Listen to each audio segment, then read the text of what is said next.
Neighbor. What is a neighbor? Webster defines a neighbor as one living or located near another. But Jesus uses the word differently. To Jesus, a neighbor was an opportunity to share his love and grace with others. In Luke 10, when he was asked to define what a neighbor was, he responded by defining how we should be a neighbor to others. His story compels us to show love, kindness, and mercy to those around us.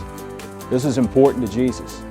When asked what was the most important commandment, Jesus' response was love God with all your heart and love your neighbor as yourself. And before he closed out his thought, he made sure it was clear that nothing else is as important as these.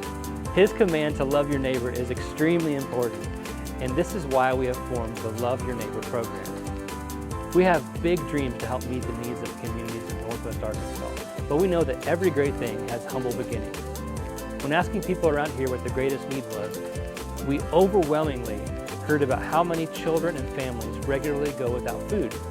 We hope that this includes a hot meal on the night before payday, and eventually a bag of groceries to help feed their families throughout the week.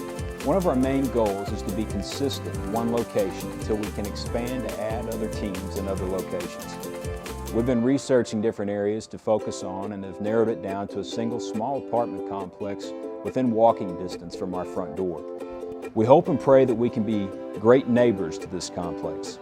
Right now the plan is to roll in once a month with a hot meal, served in a manner that will build community within the complex and with our team. We also hope to utilize our social media pages to resource needs for their homes. Let's say, for an example, someone in the complex needs a crib. We would take that request and post it on our page.